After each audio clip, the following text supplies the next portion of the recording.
and welcome, Rangers, to the Morphenomenal Reviews. I'm Joe, here with me is my co-host Dan. Hello and greetings. And today's episode, different drum. What can I say? This episode was forgettable when we were kids. For good reason. It's cringe and forgettable as adults. Now, we've not used the word cringe in the past few episodes because I honestly don't really feel that way about some of these episodes. They're cheesy, but they're supposed to be. And they can be fun. One has to bear in mind with Power Rangers is that superhero fiction and Power Rangers are all supposed to be grim fairy tales. They teach a moral lesson. Characters might fail along the way and have to pick themselves back up. This episode, though, takes the point and beats it over your skull till you are concussed and you have your skull split open. I really wanted to like this episode. Between Billy being a clumsy butt monkey, the whole deaf girl has to save the party, the lack of focus in the episode. Having a deaf girl save a group of people is fine.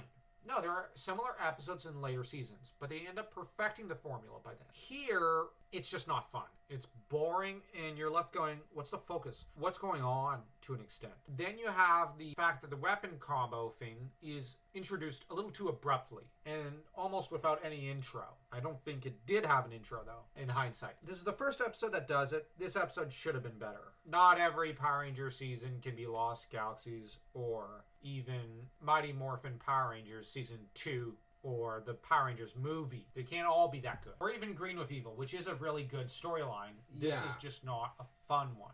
I generally don't like members of the main cast being butt monkeys. I had a hard time wanting to enjoy the episode. The episode seemed early on more focused on Kim. I was enjoying that because apparently she's a dancer, and we were introduced to a new facet of the character. But the problem is Billy swipes that away in this episode. How would you rate this episode? 0. Yeah, I'm tempted to do the same. Yeah, 0.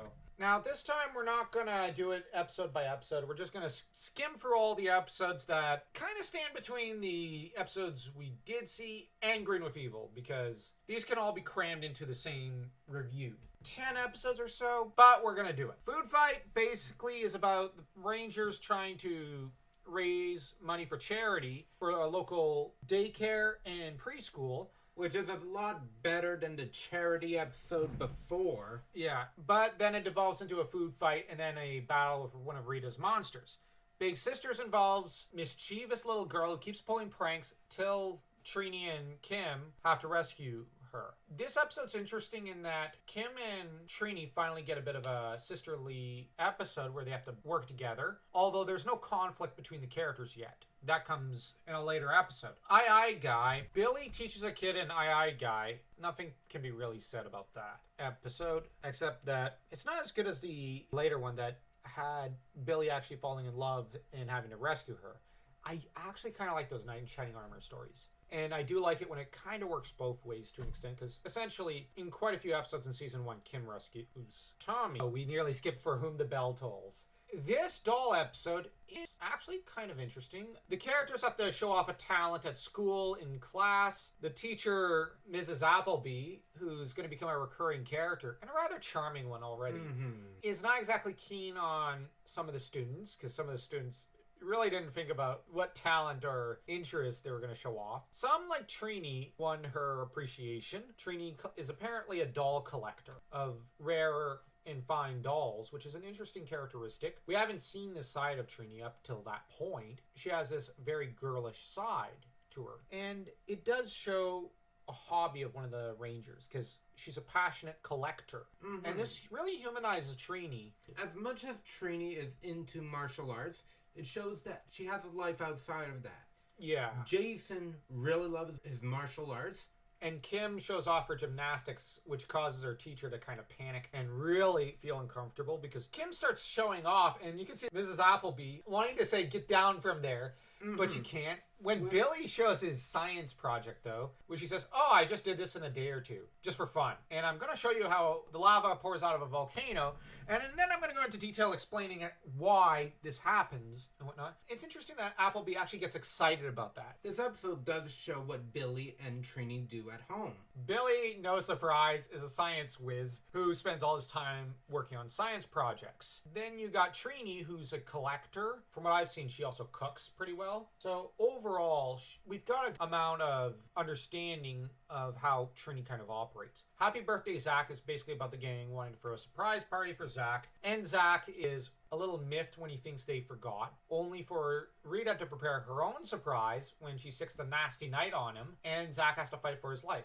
Then we've got No Clowning Around, where Trini's taking an interest in helping out another young girl, which is her cousin, Sylvia. The thing I've noticed about Trini is she really takes care of a lot of local kids. Yeah. I could see her maybe becoming a school teacher in universe. That said, No Clowning Around does not offer much. It's not a particularly good episode. Power Ranger Punks. I should be less amused by this episode, but I just found it funny and unable to take seriously. Not in a bad way. It's just Kim and Billy are basically turned into angry rockers. It's just so funny. And this isn't the last time this sort of thing's going to happen in this series. So 90s. This sort of thing happened in Sabrina the Teenage Witch at one point, and it was hilarious. Oh, I remember that episode. It was hilarious. I think it was Harvey this happened to.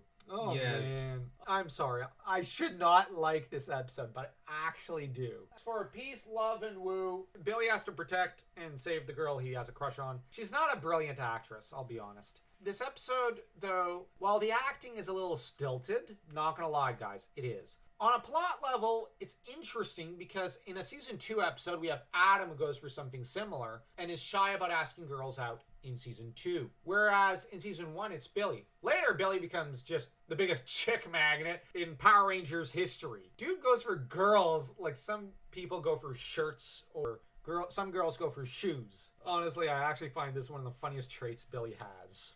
Foul Play in the Sky, I don't have anything positive to say about. Kim has to fly an airplane when her Uncle Steve ends up fed a magic sleeping potion by Rita. This episode, I didn't like. Because Kim's, between 13 and 17? No, she shouldn't be able to pilot this thing. I know she can pilot her Zord. Okay, fine, let's say she can. I'm going to actually say she can, but I still feel this episode was pointless and was just filler. Sorry for being a little harsh, guys. This episode I really don't like. I actually consider it one of the worst episodes of the first season. Dark Warrior, Billy tries to step up his training. His Trini has an uncle, Howard, who's apparently a pretty good martial artist, and Billy wants to take his martial arts a little more seriously. I actually like this episode. I like Billy stepping up and wanting to take his duties a lot more seriously. This is building up his character and offering valuable character development. It's a long-term plot. This will play a huge role in season 2 and in the movie, where Billy is one of the biggest badasses and one of the most devastating warriors that's ever donned the mantle of a Power Ranger. So this episode is key to the entire series. Next we have Switching Places, where Kim and Billy switch bodies and whatnot. This episode's, let's not talk about it any further. It's trash. I hate these episodes. Same. Now the Dark Warrior episode, real quick, one last note, is with this episode playing such a prominent role in the lore, I don't understand why. I think it was cut in the revised version of the series where they only picked a few episodes here and there, and they tried to only have 30 episodes in season 1. This episode is important. I don't think it should be cut. As for rating these episodes, let's get going. We have Food Fight, Big Sisters, and I'm gonna rate them all quarter star.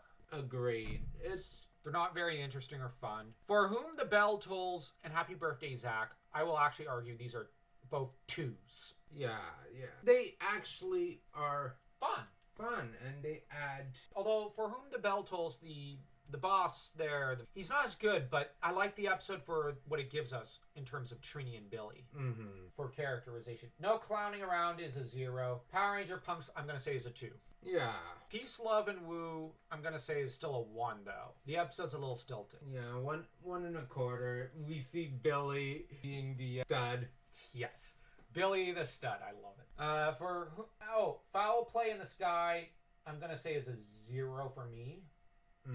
But same with Switching Places. But Dark Warrior, I argue, is a 2. Good call. As for Switching Places, -4.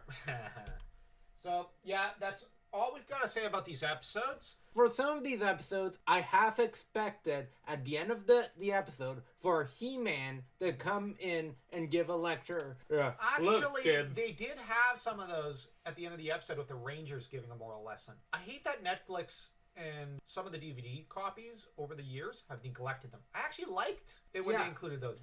But He-Man giving out those lessons at the end of the episode, I actually really like. It's cheesy, Yeah. but I understand why you expected it. Yeah, and it not in a good way. It's like I liked it when Captain Planet did it. Yeah, but I'll disagree. I actually really like it when He-Man and Power Rangers do that. I generally like that, but I hate it when an episode is so ham-fisted. Okay, I'll agree. Now, that said, don't forget to like, comment, and most of all, subscribe. And don't forget, may the power protect you.